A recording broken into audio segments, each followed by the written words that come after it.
Welcome back, Backroadians. Deborah the Bee back with another video from the Backroads 2. Thanks a lot for being here today. So this is kind of a grave subject today. So if you're triggered by grief, then maybe you shouldn't watch it. But here we go. And this is your second video, so you're welcome. If you're enjoying the videos anyway. A very close family member died about 3 years ago.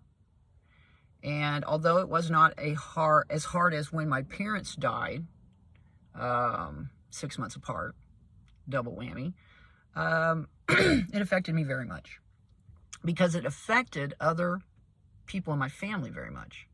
And I was very sad about that.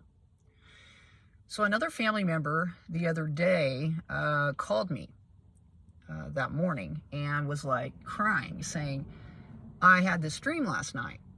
And it was terrible. And I woke up today and I just feel terrible. And it had been 3 years since this person died. And this person was way closer to my family member than I was. And so it affected them very much more. So they called me. And they don't usually call me because most of the time everybody thinks I'm a weirdo, right? But during times of challenge, especially when it comes to kind of the spiritual aspects of life, they always end up calling me anyway, right? Whatever I'm saying is golden at that particular moment. All the rest of the time, they think I'm full of crap. But I went ahead and said what I usually say. So I figured I'd talk about it today because I feel like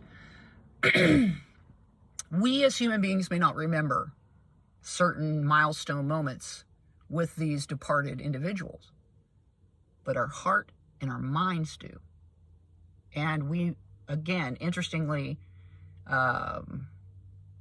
we as human beings don't necessarily remember. We're busy being distracted by life itself. Just going through the motions of life and just continuing to live. But it is during those times where all of a sudden we wake up and we feel this sadness. Now, I also think that there's this grief formula in a way, this thing that I've noticed, especially with Homie. Homie's mom died, it's been about 3.5 years ago.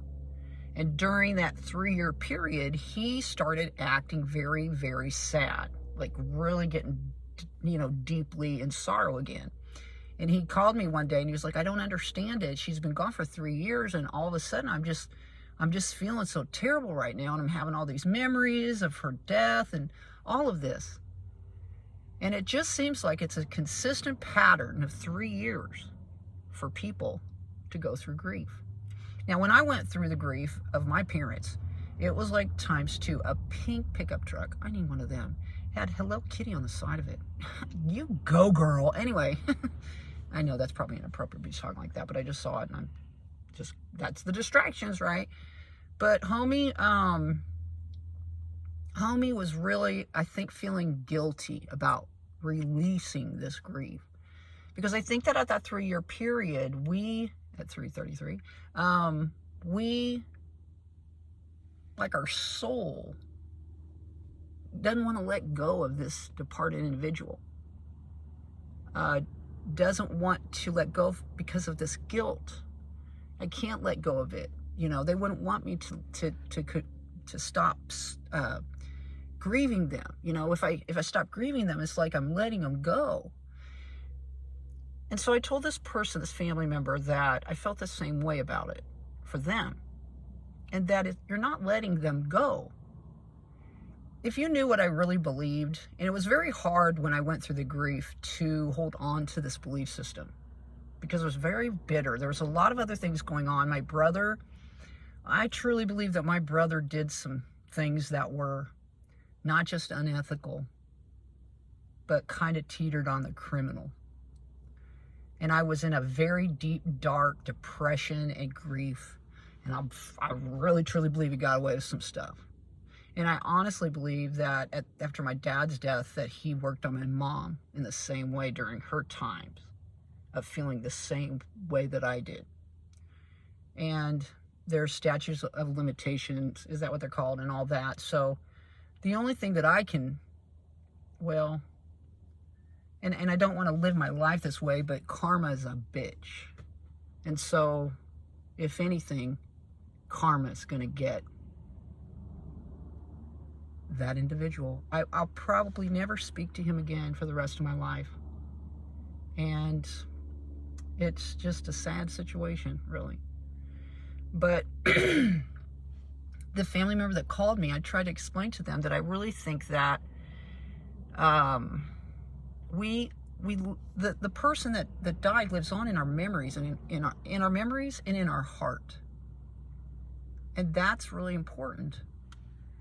Whether you have memories that are good or bad, even the bad memories are lessons, right? They're perceptive bad memories. Because I really think that based on, based on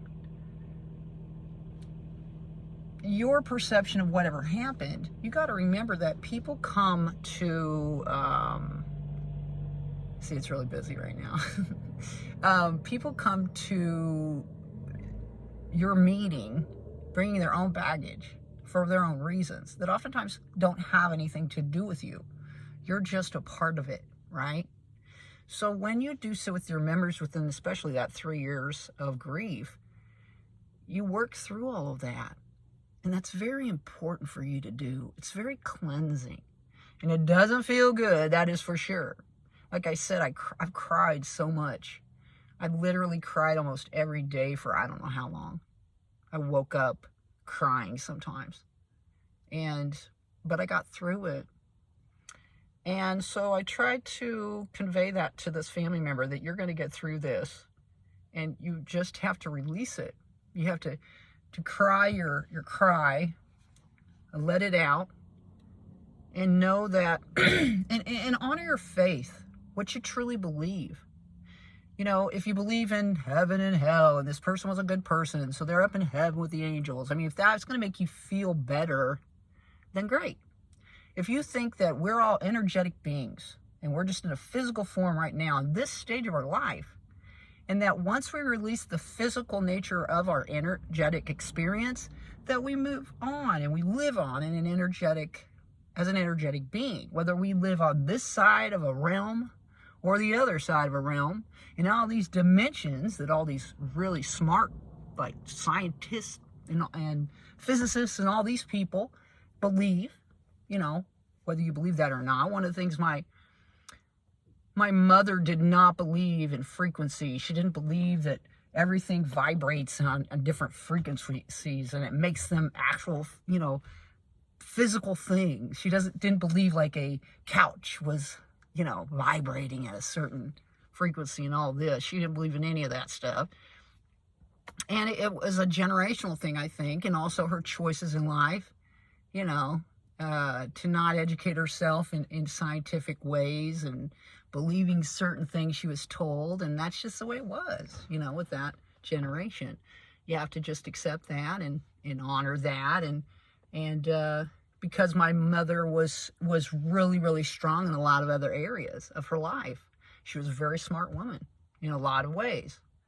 So those are things that over time you start, whether you believe that before their passing and it's something that you came to terms with after and you started to appreciate after, it's just this process, these stages that you go through. So this 3 years, I think, is very important for people. I think it's really important for our hearts and our minds to go through this process of grief and to release this, I don't know, this person, this energy, just out into the ether, I suppose, so that you can move on and you can, you know, have a life that you make for yourself. So anyway, here's my video today. I hope if you're going through grief that maybe it made you feel a little bit better or understand it a little bit better maybe. Get out there and spread those little pieces of peace. Thumb it up if you like the video. Subscribe if you want to see future videos. And I do appreciate you coming by today. My name is Deborah the Bee. Thanks a lot for being here. We'll see y'all on down the road. Bye-bye.